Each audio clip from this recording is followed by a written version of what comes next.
Assalamualaikum warahmatullahi wabarakatuh. A'udzu billahi minasyaitonir rajim. Bismillahirrahmanirrahim. Alhamdulillahirabbil alamin wassalatu wassalamu ala asyrafil anbiya'i wal mursalin wa ala alihi wa sahbihi ajma'in. Allahumma salli ala sayyidina Muhammad al-Fatihi lima ughliq wal khatimi lima sabaq nasrul haqqi bil haqqi wal hadi ila siratikal mustaqim wa ala alihi haqqa qadrihi wa miqdarihi al-azim mil'a ma'ulim wa adada ma'ulim wa zinata ma'ulim salatan azimatal qadri wal miqdar. Qala subhanaka la ilma lana illa ma 'allamtana innaka antal alimul hakim. Qala rabbi shrah li sadri wa yassir li amri wahlul 'uqdatam min lisani yafqahu qawli wasaddid lisani wahdi qalbi bihaqqi sayyidina wa maulana Muhammad sallallahu alaihi wasallam. Wala hawla wala quwwata illa billahil aliyyil azim. Amma ba'd. Alhamdulillah, segala puji dan syukur dipanjatkan kepada Allah Subhanahu wa taala di atas segala nikmat-nikmatnya yang tidak terhingga. Mudah-mudahan kita menjadi hamba Allah yang lebih bersyukur. Seluruhnya terima kasih kepada Ayahanda Tuan Imam, pegawai-pegawai masjid, ahli jawatan kuasa, tuan-tuan, puan-puan, hadirin hadirat, muslimin muslimat, ibu-ibu, ayah-ayah, abang-abang, kakak-kakak, saudara yang dirahmati Allah Subhanahu wa taala sekalian. Alhamdulillah, kita akan sambung lagi menggunakan kitab kita, iaitu Ringkasan Sifat 20 karangan Tuan Guru kita, nafa'anallahu bi ulumihi fid dharain amin. Muka surat 19 nah. Muka surat 19. Sana.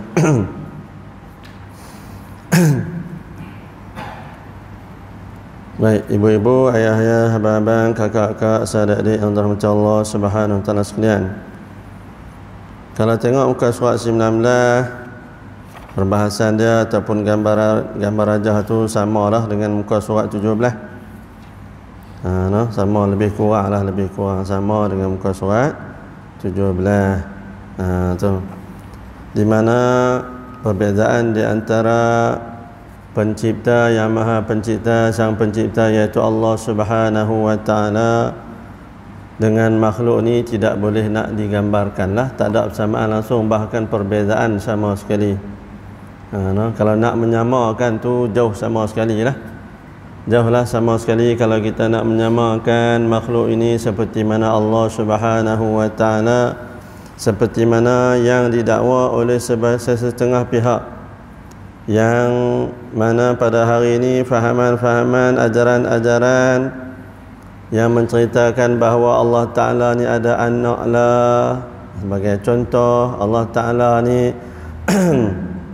menurunkan sesuatu kepada yang lain, kepada manusia ni sebagai jadi Tuhan, di mana sebahagian manusia menjadikan lain daripada Allah Ta'ala sebagai Tuhan. Jauh sama sekali. Sebab apa? Sebab sifat Allah Ta'ala tak sama dengan makhluk. Macam mana kita nak gambarkan seperti mana makhluk?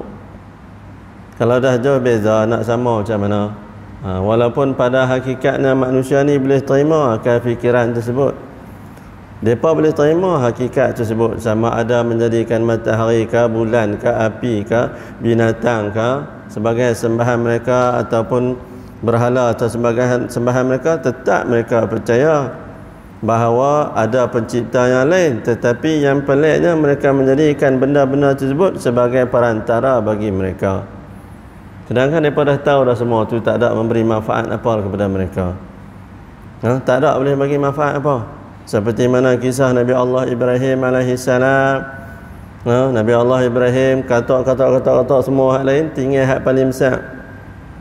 Letak kapak pula di situ. Ni Nabi Ibrahim kata tu yang paling besar tu buat. Mereka nak kata apa lagi? Yang paling besar tu yang buat. Yang paling besar tu yang buat.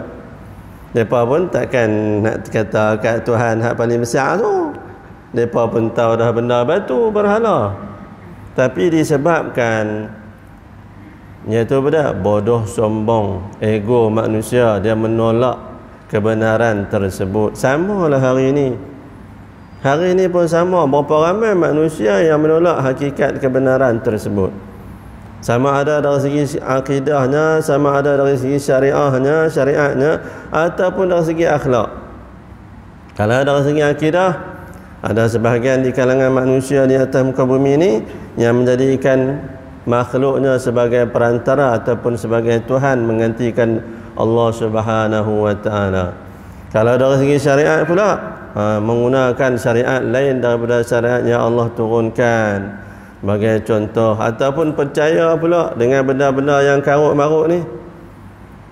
Benda yang karut-marut, tengok hak pelik-pelik, dia tu belakang lah, bagus belakang lah, Allahu Akbar. Jadi Allah datangkan ujian paling besar kepada manusia di akhir zaman, ialah datangnya Dajjal, ataupun bahasa kita ni Dajjal. Ni Dajjal sungguh. Bahasa kita tu, hang boleh buat tahanan orang buat baik kat hang balas dengan jahat, memang Dajjal sungguh. Tu bahasa kita lah. Kalau bahasa Arab, kalau nak terjemahkan Dajjal itu kepada bahasa Melayu, maksudnya ialah penipu. Tapi kalau bahasa Melayu ni, bila sebut Dajjal ni, semua benda hak tak elok semua Dajjal. Dia tak kira hang bohong ke, kenak ke, kira benda tak elok, semua Dajjal belakang. Semua benda tak elok, semua Dajjal belakang. Dajjal mana? Curi kasut pula. Curi kasut. Sedangkan Dajjal tu, dia bawa, dia bukan main curi tak. Dajjal itu ialah yang menipu manusia. Tapi hari ini apa saja tak kena pun semua Dajjal. Tu dari segi istilah kita duk guna pakai. Allahu Akbar. Dari segi akhlak, hari ini berapa ramai yang tahu, semua tahu kata akhlak baik ni semua orang sayang, tapi tak dia buat perangai mohong, duk perangai huduh macam tu. Allahu Akbar. Duk perangai huduh macam tu. Allahu Akbar. Inilah yang menjadi masalah di dalam hati manusia. Sebab apa? Sebab menolak kebenaran, menggunakan hawa nafsu. Sebab itulah kita duk mengaji ilmu tauhid, kita mengaji ilmu syariat, agar kita boleh buat berpandukan seperti mana yang Allah nak kepada kita sebagai makhluk. Bukan seperti mana kita nak melalui diri kita. Tak. Sebab tu Allah turunkan wahyu kepada manusia agar manusia ni boleh ikut panduan wahyu. Kita pun ada guideline. Kalau kita sendiri pun, contohlah kan, kalau kita sendiri pun nak buat rumah, dia kena ada mula dulu nak buat dengan apa. Tengok-tengok aku nak buat bumbung dulu. Dia ni gila ke apa? Pasal apa? Habis tu tiang tak ada. Tak payah, aku tak payah gantung apa, aku nak buat bumbung dulu. Dia ni betul ke dah ni? Buat bumbung dulu tak boleh, tiang nak buat macam mana? Contoh kata-kata, dia ada guideline dah. Mesti ada guideline dah. Tapi kalau manusia tak mau ikut guideline peraturan yang telah ditetapkan, seperti mana haiwan, ikut suka dia, dia nak pergi tak mana, nak balik pukul berapa, dia nak buat apa, tak ada siapa kacau. Sebab apa? Sebab dia tak ada guideline dia. Allahu Akbar. Tu sebagai contoh. Tu pun binatang. Kalau kita tengok balik binatang, Allahu Akbar. Bukan semua binatang tak ada guideline. Kebanyakan binatang dia ada guideline dia sendiri. Kalau tengok dalam panggil apa, kajian ilmu zoologi haiwan, tengok dari segi lebah. Tengok dari segi lebah. Tengok, dia ada hierarki dia sendiri. Hang sampai takat ni aku rasa hang kawalin naik tani, nanti masing-masing ada bidang tugas. Tengok pula buat sarang lebah pula sangatlah cantik. Hexagon 6. Orang panggil apa? 6 sudut. Cuba tengok siapa aja. Dia kata mai orang baru, aku tak mau buat 6 lah. Aku nak buat bulat, semua bulat-bulat. Boleh buat? Nak buat sarang lebah tu bulat-bulat semua boleh? Tak boleh. Hak tu orang panggil kelulut. Kelulut boleh bulat-bulat. Tapi lebah semua ciptaan Allah Ta'ala yang ratusan, yang jenis ribuan jenis ni lebah, semua buat bentuk 6 segi. Pasal apa? Senang untuk simpan madu dia di dalam. Allah Akbar. Tu sebagai contoh. Masing-masing ada guideline dah. Tapi kalau manusia tak mau ikut kat lain tu, maka berlakulah kacau bilau di atas muka bumi ni. Ada orang yang mensyirikkan Allah Subhanahu wa taala, menduakan Allah taala, meninggalkan Allah taala dan sebagainya. Semua itu menunjukkan kejahilan dan juga kesombongan manusia. Walaupun mereka dah tahu hakikat tersebut, tapi masih juga buat seperti mana ikut kehendak mereka sendiri, kerana mereka merasakan seolah-olah mereka akan hidup selama-lamanya. Itu yang masalah. Sebab apa? Sebab dia rasa dia takkan mati. Manusia ni sanggup buat apa saja menunjukkan bahawa dia seolah-olah diri dia takkan mati. Sebab tu dia sanggup buat apa saja. Dia tak kisah. Nah, aku buat jahat apa, aku nak buat apa sekalipun, seolah-olah bagi dia tu dunia ni hanyalah untuk milik dia saja. Allahu Akbar. Kita tengok muka surat 18 kita dah cerita dah bagaimana Allah menciptakan dari yang pertama ialah Nur Muhammadi, iaitu cahaya baginda Rasulullah SAW. Kalau Rasulullah SAW ni, ni nak cerita mengenai baginda Rasulullah SAW ni, kalau sebut Nur ni, Allahu Akbar. Dikisahkan pada zaman Nabi Allah Yusuf alaihissalam. Baginda Rasulullah ni adalah Nur Muhammadi. Nur Muhammadi, cahaya baginda Rasulullah. Pada zaman Nabi Allah Yusuf tersebut, zaman Nabi Allah Yusuf alaihissalam, pada zaman tersebut masyarakat mengatakan bahawa Nabi Allah Yusuf lah yang paling cantik. Tak ada makhluk yang lebih cantik daripada Nabi Allah Yusuf. Tak ada. Sehingga kan kalau perempuan ni duk sembang-sembang kalau lalu Nabi Yusuf, sehingga terluka tangan mereka seandainya pegang pisau. Kalau pegang jarum ni, tengok Nabi Yusuf cucuk jarum tu, duk jahit kain, jahit tu bukan jahit kain, jahit jari sendiri. Ibarat dia macam tu lah. Nak abang kata apa? Punya takjub dengan keindahan, ketampanan Nabi Allah Yusuf alaihissalam. Tetapi para alim ulama mengatakan itu pada zaman Nabi Allah Yusuf alaihissalam. Tetapi pada zaman baginda Rasulullah sallallahu alaihi wasallam, diceritakan oleh para alim ulama, sesungguhnya baginda Rasulullah itu lebih cantik 2 kali ganda daripada Nabi Allah Yusuf alaihissalam. Kecantikan ini 100%, 100%. Contoh dia macam ni lah. Ulama mengatakan kecantikan keseluruhan dunia ni ialah ibarat 100%. Allah kurniakan kepada zaman dahulu Nabi Allah Yusuf alaihissalam 25%. Suku saja. Nabi Allah Yusuf ni 25%. Kemudian Allah kurniakan kepada baginda Rasulullah 50%. 50%. Dan baki 25% ni Allah agihkan kepada seluruh alam ni. Itu dia. Nak abang kata seluruh alam ini pada hakikatnya mengambil nur kecantikan daripada baginda Rasulullah SAW. Allah agihkan ni kepada yang kita duk tengok, oh dia ni lawa lah, nak siapa lah sampai tahun ni, comelnya. Contoh, kita tengok anak kucing, alah comelnya anak kucing ni, nak ambil belah. Waktu kecil comel, main besar duk berak depan pintu, anak haram tunggu kucing ni. Contohlah contohlah kan, duk marah kat kucing pasal apa? Waktu kecil nampak comel kan, main besar kencing merata. Habis kereta motor habis, dia tak kira siapa depan pintu, tak mana pun dia nak lepas ya. Pasal kan dia tak ada akal. Tak apalah, contohlah kan. Tu. Seluruh yang lain ni 25% tu dibahagikan seluruh makhluk yang lain.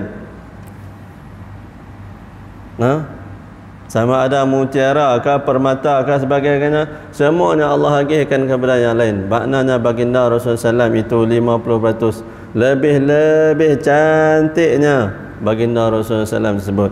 Sehingga kan para sahabat mengatakan, demi Allah kami tidak sanggup untuk mengangkat mata kami untuk memandang wajah baginda Rasulullah SAW, melihat mata baginda Rasulullah SAW, karena tak mampu untuk melihat wajah baginda Rasulullah SAW dengan hakikat yang sebenar.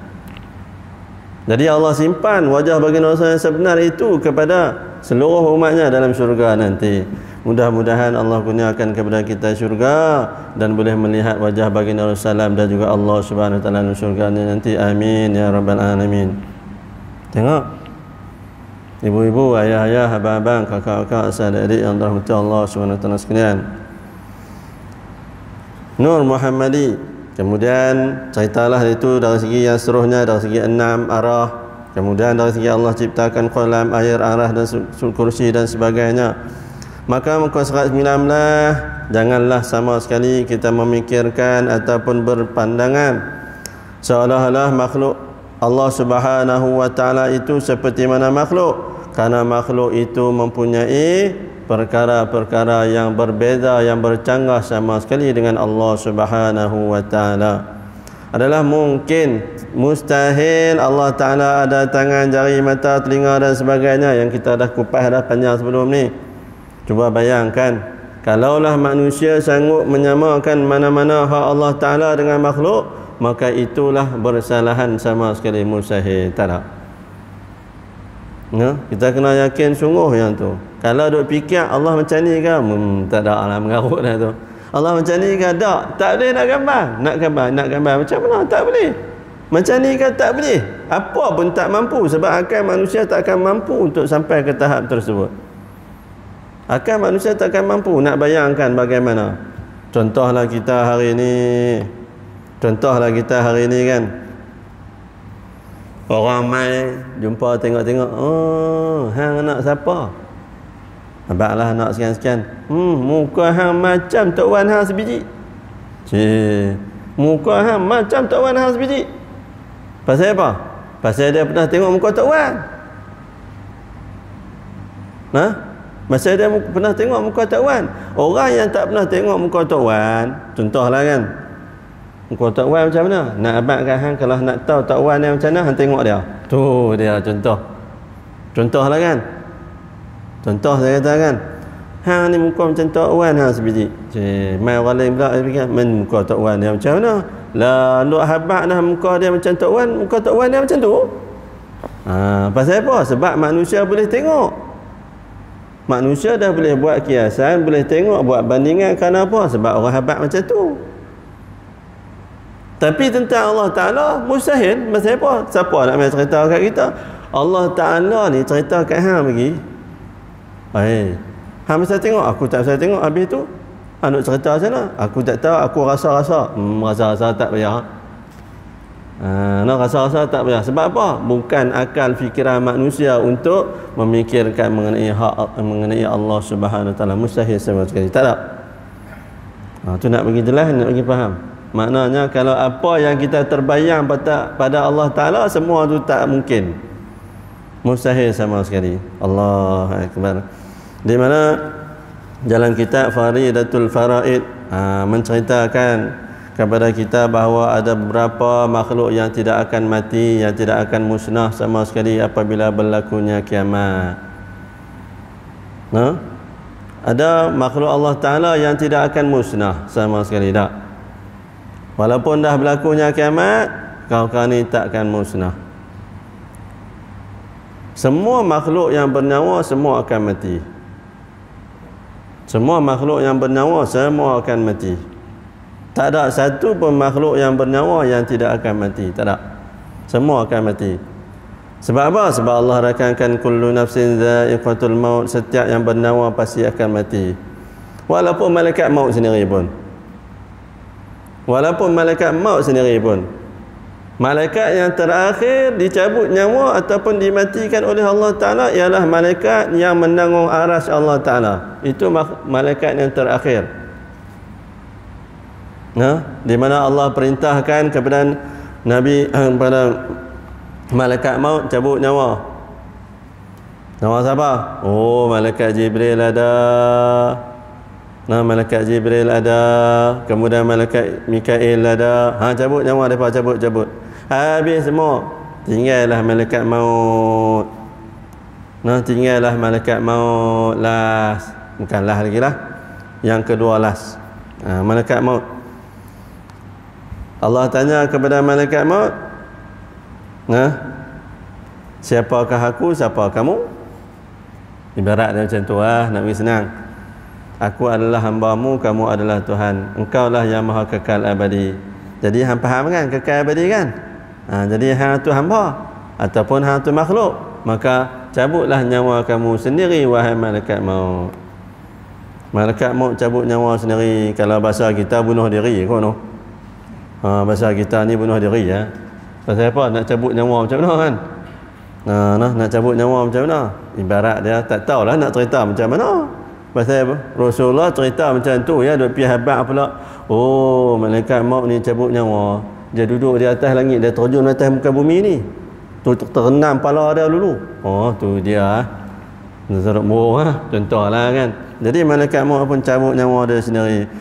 Waktu malaikat maut cabut nyawa dia sendiri tersebut, dia menjerit sehingga gegak seluruh. Kalaulah seandainya manusia ni, seluruh makhluk di atas muka bumi ni mendengar raungan malaikat maut cabut nyawa dia sendiri, semua akan mati hancur. Ni terus keluar, ni darah-darah boleh semua keluar daripada terus tubuh badan anggota ni. Betapa dahsyatnya malaikat maut meraung kesakitan sewaktu dia mencabut nyawa dia sendiri. Bayangkan tu cara dia cabut sendiri. Sebab itulah kadang-kadang kita tengok orang yang meninggal, jangan cakap apa-apa, tak payah cakap apa. Tak payah duk komen apa-apa lah, dia ni elok ke tak elok ke, tak payah duk komen apa. Ingat sudah. Tak payah duk komen apa. Duk pi habaq pula, Allah kami tengok ada terseksa lah, sebagai contoh kan. Jari dia ni dari elok ni kami tengok dia duk merepuk-merepuk, dia duk genggam tangan, contoh lah kan. Manalah nak tahu, sebagai contoh ya kan, saya katakan contoh ya, tak payah duk cerita apa. Pasal apa? Biarlah dia sendiri yang rasa sesuai dengan keadaannya semasa dia hidup dulu. Kita tak payah duk komen apa, hal urusan dia tak payah duk komen apa. Pasal apa? Serah pada Allah Ta'ala. Macam tu hari ni kalau kita tengokkan orang yang zalim, kadang-kadang kita rasa geram tengok orang yang zalim, orang ni buat kat orang lain, sebagai contoh kan, sanggup sepak terajar orang lain, sebagai contoh, sanggup mohon orang lain, sanggup khianat orang lain, sanggup curi harta orang lain, rampas harta orang lain, zalim orang lain, sepak terajar bini, anak dan sebagainya. Lepas tu buat jahat kat orang lain, tahanah, sihir lah, santau lah, macam-macam hari ni kan. Allahu Akbar, contoh lah kan. Kalau lah dia duk buat macam tu, kita duk fikir awak lah Allah taruh orang macam ni, awak lah Allah tak seksa dia. Kita ni seandainya aku kalau ada kuasa, contoh lah kan, orang yang duk mohong kita ni, duk khianat kita ni kan, kalau aku ada kuasa ni, aku seksa dia hidup-hidup. Dia contoh dah sungguh ni contoh. Kalau kita ni kata aku ni kalau ada kuasa, pasal apa? Hari ni pergi hospital, pergi cek, jumpa doktor pakar, tengok adik tu kan, kita tengok orang yang sakit lah, sindrom Down. Ya Allah, kalau lah aku ada kuasa pegang tangan aku tak kat kepala ni, dia boleh sembuh sihat macam orang biasa balik. Allah tak tahu nak habaq lah gambar punya seronok, contoh lah kan, sebab apa? Sebab kita boleh tolong orang. Bagai contoh lah kan, tengok kawan tu sakit, aku pun boleh pegang, boleh sembuh, syok lah, contoh lah kan. Allahu Akbar. Tengok pula orang jenis jahat jenis jahat lah, duk ada sepak terajar orang, mohon orang, khianat orang sebagai contoh. Awak lah kalau Allah bagi kuasa kat aku nak seksa dia ni, contoh lah kan, aku nak doa pun cukup lah. Aku nak doa kat dia pun cukup. Ya Allah, bagilah tangan dengan kaki dia lumpuh, cukup lah. Contoh lah kan kita ni, pasal apa? Geram kat orang punya pasal kan. Pasal apa? Pasal dia buat jahat dan sebagainya, ataupun buat benda tak elok pada orang lain. Dalam hati ni seolah-olah nak buat macam tu, tapi Allah tak izinkan. Pasal apa Allah tak izin? Pasal Allah nak tak mau bagi dia diseksa di dunia, Allah nak seksa di akhirat nanti. Kalau Allah seksa dia di dunia dengan perbuatan kejahatan, dosa-dosa dia buat di dunia ni sebagai contoh, kalau Allah seksa di dunia, di akhirat Allah dah habis lah. Pasal apa? Tak ada apa aku nak seksa, ada apa di dunia aku seksa dah, di akhirat tak aku nak seksa. Aku seksa dia di dunia ni seolah-olah menghapuskan segala dosa-dosa dia tersebut Jadi di akhirat dia boleh senang. Tu cerita dia. Kadang-kadang jangan kita merasa gembira, kita rasa seronok buat kat orang, Allah tak uji kita, Allah tak kenakan sesuatu benda yang tak elok pada kita. Jangan fikir sedemikian rupa. Kerana Allah boleh datangkan bukan hari ni, di akhirat nanti lebih dahsyat daripada yang kita buat di dunia ni. Sebab itulah kena beringat. Kalau kita nak buat ke orang pun fikir, kalau Allah tak balas kepada kita di dunia ni, jangan kita rasa seronok. Bahkan di akhirat nanti lebih teruk.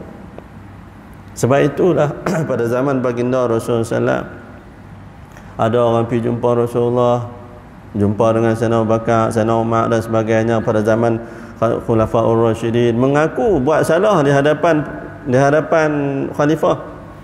Pasal apa? Aku tak mau lagi tanggung di akhirat. Baik hang seksa aku di dunia tak apa. Kalau aku curi kerat tangan aku turis tak apa. Jangan hang seksa aku di dunia.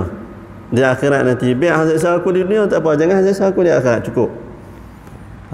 Itu dia. Sebab apa?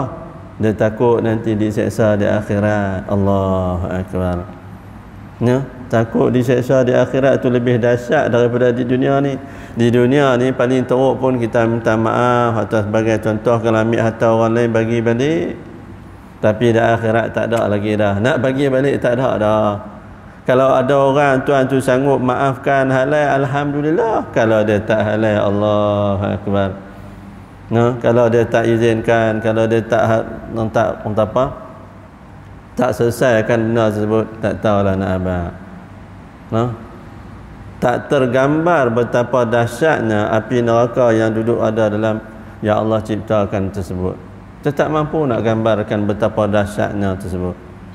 Kalau hari ini api di dunia dia pun kita tak mampu nak pegang. Senang je, tak payah mana pun. Pergi ke kedai orang duk jual sate tu, mai bara pegang satu nak pegang. Peganglah, kalau boleh pegang bara api tu tahan selama 1 jam tu kira hebatlah. Tara bara api yang sate tu pun kita tak mampu dah nak pegang, nak genggam di dunia ni, apatah lagi di akhirat yang kekal abadi, yang mana tak ada lagi lah kematian. Dunia ni paling dahsyat pun teruk mati. Sakit-sakit macam mana pun mati.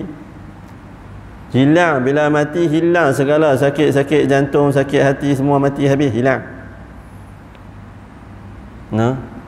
Sakit jantung, darah tinggi, pening kepala, sakit kepala semua lah. Tapi bila mati hilang semua habis. Pasal apa? Tak ada lagi dah. Dera-dera rasa di pada badan tersebut dah habis semua mati. Allahu Akbar. Ibu-ibu, ayah-ayah, abang-abang, kakak-kakak, saudara yang dirahmati Allah Subhanahu wa taala sekalian. Sebab itulah kita kena ingat, kita mengaji ilmu tauhid walaupun kita tahu bahawa semua yang berlaku dengan kehendak Allah Ta'ala, tetapi manusia mempunyai pilihan untuk memilih melakukan kebaikan ataupun kejahatan. Sebab kita yakin, sebab Allah Ta'ala yang kekal abadi, seluruh makhluk akan binasa termasuk malaikat maut. Bila malaikat maut cabut nyawa dari sendiri, habis seluruh makhluk ni pun tak ada dah selamat. Kalau manusia ni, seluruh makhluk ni mampu dengar, habis manusia ni semua mati sekaligus, serentak sekali dengan malaikat maut. Yang terakhir yang Allah wafatkan ataupun yang Allah cabut nyawa adalah Allah perintahkan kepada Arasy Allah Subhanahu wa taala, wahai Arasy, cabutlah nyawa seluruh 88 malaikat yang menanggung kamu. Arasy cabut nyawa lah sekali. Bukan malaikat maut dah. Arasy sendiri yang akan cabut nyawa 88 malaikat yang duk tanggung Arasy tu. Maka berakhirlah episod seluruh makhluk yang bernyawa semuanya Allah dah ambil dah. Habis. Yang kekal abadi yang dikatakan oleh tuan guru kita dalam kitab Faridatul Faraid, yang pertama ialah Arasy Allah Subhanahu wa taala. Yang masih kekal abadi ialah Arasy. Yang kedua apa dia? Syurga. Turutan tak tahulah yang mana tu, tapi nak cerita yang kekal yang tu lah, yang tidak binasa, iaitu pada Arasy Allah Ta'ala. Arasy kemudian bukan kekal abadi, tapi nak habaq kata tak musnah pada waktunya berlakunya kiamat. Sedangkan semua tu makhluk Allah Ta'ala juga, semua dengan izin Allah, Allah tak izinkan mereka musnah. Jangan duk pihak kata oh kekal, kalau tu sama dengan Allah Ta'ala. Tak. Cuma Allah izinkan mereka berada supaya tidak musnah. Di mana ada yang pertama ialah arasy Allah Ta'ala, dan seterusnya ialah syurga. Syurga, dan seterusnya ialah neraka. Syurga dan juga neraka tidak binasa walaupun berlakunya kiamat. Dan seterusnya qalam, pen. Sejak Allah Subhanahu wa Ta'ala menciptakan qalam, qalam itu tidak pernah berhenti menulis seluruh makhluk apa yang berlaku. Kalau kita hari ini kita duduk dalam masjid, ibu-ibu, ayah-ayah, abang-abang, kakak-kakak, sahabat-adik yang dirahmati Allah, kita duduk dalam masjid ni, kita tak tahu apa berlaku di luar sana, kita tak tahu. Kita tak tahu apa yang berlaku di luar sana, kita tak tahu. Kita tahu tadi itu pun kita tak tahu hak kawan lain dia buat apa, kita pun tak tahu. Dia fikir apa pun kita tak tahu. Bagi contoh ni. Tapi yang katakan pen tersebut menulis seluruh perkara yang berlaku ini sejak daripada Allah menciptakannya sampailah berlakunya kiamat nanti, semua dah ditulis. Dia tak pernah berhenti. Maknanya pokok dah kata oh dia habis dah, hang berhenti dah pen, aku habis dah buat tak ada pasal. Contohlah kan, ni sentiasa tulis, walaupun hari ni pun sentiasa menulis. Sebab apa? Rezeki kawan ni. Kalau kita manusia ni, kita manusia ni nak bagi rezeki kepada seluruh alam, saya sembang seluruh alam, anak bini pun haram tak bayar, tak bagi nafkah, tambah ada fikir alam. Kalau anak bini pun dah berkira nak bagi nafkah, apatah lagi hal lain. Bini minta, abang mai duit sikit. Nak apa? 50. 50. Ingat muka aku cok 50 lah. Bagi hang 20 dah. Contoh lah kan. Kita pun tera tu je Tera ahli keluarga kita pun kita merintih merayu pada Allah Ta'ala, minta Allah luaskan rezeki. Contohlah kita hari ni kan. Hari ni pun kita minta daripada Allah Ta'ala. Sedangkan yang duk bagi makan ulat duk tamana semut berapa banyak semut ni, anak-anak dan sebagainya, siapa yang bagi makan kalau bukan Allah Subhanahu wa Ta'ala? Manusia tak akan mampu. Sebab itulah ketika mana Nabi Allah Sulaiman minta izin daripada Allah Ta'ala, iaitu dia nak bagi makan, Allah hantar mai ikan paus sekali dia telan, dia duduk tepi laut tu, sekali telan masuk dalam laut, habis berhenti ngayak tu. Bagi contoh, Allahu Akbar. Bayangkan.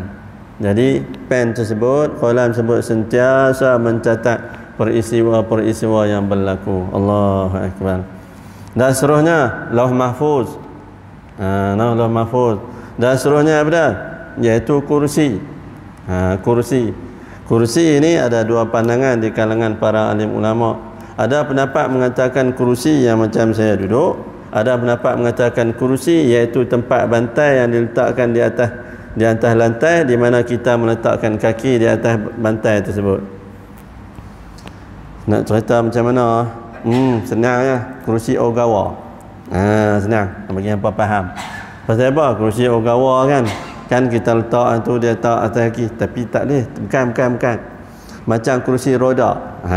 Kursi roda berbeting, buka kepak tu kan, letak tu letak tu, tapi bukan kursi lah. Yang ni yang dia katakan kursi, yang sebahagian ulama tafsir kursi tu ialah ibarat bantai diletakkan di bawah, di atas lantai, kaki letak di atas bantai tersebut. Hebat Kalau nak cari senang, pergi ke kedai ram tu. Pergi kedai ram tu beli hak bantai hak 4 segi tu. Ni di mana ada lagi? Sakan ada kot. Ni hak bantai 4 segi kan.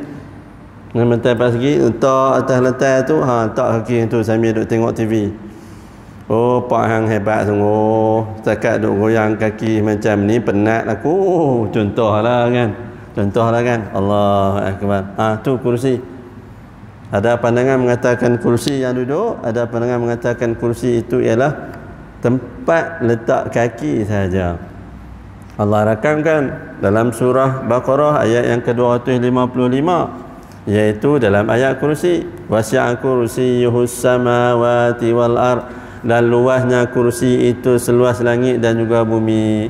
Kalau kursi letak tapak kaki tu pun seluas langit dan juga bumi, sedangkan langit pun kita tak tahu duduk tak mana, bumi pun kita tak pernah sampai seluruh dunia lagi, tera tu punya besar, arah Allah Ta'ala lagilah berkali-kali ganda besarnya. Berapa ya? Satu-satunya yang Allah rakamkan cerita bab kursi dalam surah Baqarah tu lah, tak ada ayat lain lah. Yang ada tu kursi hak duduk ni banyak. Hak tu lah, hak tu pun tak ada dalam Quran. Ada dalam Quran tu satu tu yang ayat dalam surah Baqarah tu ya. Wasi'a kursiyyuhus samawati wal ard. Sebab itulah dinamakan ayat kursi. Sebab dalam tu hanya satu-satunya kalimah kursi yang Allah rakamkan dalam Quran. Allahu akbar. Nah. Jadi serunya ialah kursi. Nah. Dan dalam kitab Faridatul Faraid dia juga mengatakan juga antara yang tidak musnah ialah jasad para anbiya dan juga syuhada. Jasad para nabi dan juga jasad para syahid, mati syahid dunia akhirat. Mereka tidak musnah walaupun berlakunya kiamat. Nah. Mereka tak musnah. Allahu akbar. Tu kemuliaan kepada seluruh para nabi dan juga para syuhada. Dan seterusnya ialah tulang sulbi. Yang ketujuh, kalau tak silap saya tujuh ke apa? Iaitu tulang sulbi. Tulang sulbi ni sebesar ujung jari ni, kuku ni. Kuku kita ni sebesar kuku ni lah. Tulang ni kalau korek-korek dalam kasar liang lahat, jumpa tulang tu, batu tu, itulah dia dinamakan tulang sulbi yang tidak akan musnah. Karena daripada itulah Allah ciptakan balik manusia ni, semula dibangkitkan semula manusia. Manusia dibangkitkan semula daripada tulang sulbi dan sebesar kuku ni ya. Kuku lebih kurang tulang sulbi kecil ya. Di hujung ni, hujung tulang belakang manusia ni ada satu tulang sulbi. Nah. Tapi nak tunjuk tak tahu, kena balik cari sendiri, pergi tekan tengok tak mana tulang, tengok lubang pungkuk. Silap masuk dah ni. Silap masuk dah. Tulang hujung kecil. Ada saat ni. Lebih kurang saat ni lah ulama kata betul ke tak, hampa cek sendiri. Senang. Boleh habaq aja. Jadi tulang tu kecil. Dia ada. Dia tak musnah. Walaupun berlakunya kiamat dia tak akan musnah. Daripada itulah Allah menciptakan. Jadi manusia ni hari ni manusia ni,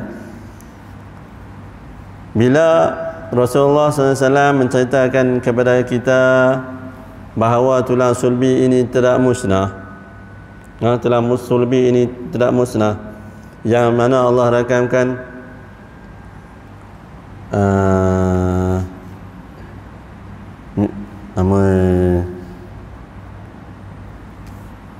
yakhruju min baini sulbi wat taraib, yakhruju min baini sulbi wat taraib, iaitu tulang sulbi sebut yang Allah rakamkan dalam Quran tersebut. Tulang sulbi itulah yang menghasilkan genetik bagi manusia. Jadi orang bukan Islam ni lah, yang cerdik pandai, yang saintis-saintis, mereka cuba nak gunakan tulang sulbi itulah untuk mencipta jadi klon. Mereka cuba, tapi tak boleh. Pasal apa? Sebab manusia tidak mampu untuk mencipta roh. Maka yang terakhir yang tidak musnah ialah roh. Roh tidak akan musnah. Walaupun berlakunya kiamat, roh tidak akan musnah juga. Roh bagi orang yang beriman maka akan dihimpunkan dalam satu bekas uncang yang sangat wangi, dinamakan fi illiyin. Uncang tu dinamakan illiyin, duduk di tempat yang tinggi illiyin. Sangat seronok roh tersebut bertemu-temu dengan makhluk, dengan roh-roh yang lain duduk dalam uncang tu. Bagi orang yang bukan beriman ataupun yang banyak dosa mereka, maka berada dalam roh itu dinamakan uncang, iaitu uncang sijin yang dipenuhi dengan duri-duri. Tu dia. Allahu akbar. Jadi ibu-ibu, ayah-ayah, abang-abang, kakak-kakak, saudara yang dirahmati Allah Subhanahu wa taala sekalian, inilah yang dikatakan oleh para alim ulama perkara-perkara yang tidak akan musnah walaupun berlakunya kiamat, iaitu arasy Allah Ta'ala, kemudian syurga, kemudian neraka, kemudian qalam, pen, kemudian lauh mahfuz dan seterusnya. Lauh mahfuz ni ibarat satu lembaran yang dibuka. Lauh mahfuz Kalau kita zaman dulu ni kalau tengok cerita Cina tu dia jenis scroll tu. Jenis tu lah. Nak kata betul ke tak kita pun nak tak tahulah macam mana. Cuma gambaran dia lebih kurang macam tu lah. Mahfuz. Kemudian kursi, kursi seluruhnya jasad para nabi dan juga para syuhada. Kemudian tulang sulbi dan juga roh. Inilah yang dikatakan oleh para alim ulama dalam kitab-kitab mereka. Wallahu a'lam. Jadi ibu-ibu, ayah-ayah, abang-abang, kakak-kakak, saudara-adik yang dirahmati Allah Subhanahu wa taala sekalian, apa yang perlu dan penting bagi kita pada hari ini ialah kita yakin sungguh-sungguh dengan apa yang dibawakan oleh baginda Rasulullah SAW mengenai hak Allah Subhanahu wa taala, dan juga bagi manusia itu berbeza sama sekali.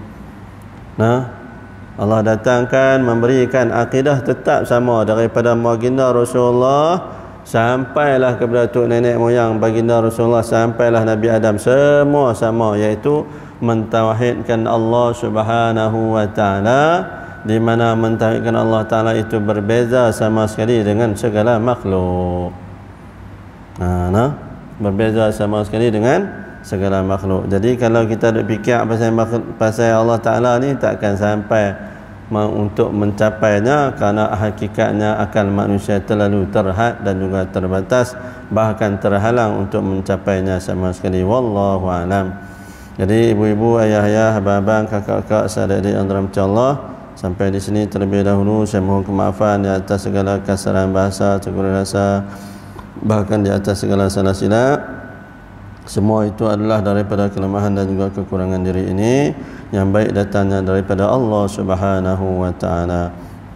Aqulu qali hadza wa astaghfirullahal azim li wa lakum wa lisairil muslimin wa muslimat rahmatika ya arhamar rahimin. A'udzu billahi minasy syaithanir rajim. Bismillahirrahmanirrahim. Alhamdulillahirabbil alamin wassalatu wassalamu ala asyrafil anbiya'i wal mursalin wa ala alihi wa sahbihi ajma'in. اللهم انفعنا بما علمتنا وعلمنا ما ينفعنا ورب زدنا علما ورب زدنا علما ورب زدنا علما. اللهم اجعل جمعنا هذا جمعا مرحوما وتفرقنا من بعده تفرقا معصوما. ربنا آتنا في الدنيا حسنة وفي الآخرة حسنة وقنا عذاب النار. سبحان ربك رب العزة عما يصفون وسلام على المرسلين والحمد لله رب العالمين. Marilah kita tutup majlis kita dengan tasbih kafarah dan suratul Asr. Subhanakallahumma wa bihamdika asyhadu an la ilaha illa anta wa astaghfiruka wa atubu ilaik. Bismillahirrahmanirrahim. Wal 'asri innal insana lafi khusr illa alladziina aamanu wa 'amilus salihati wa tawassaw bil haqqi wa tawassaw bis sabr. Sekian, wabillahi taufiq wal hidayah. Wassalamualaikum warahmatullahi wabarakatuh.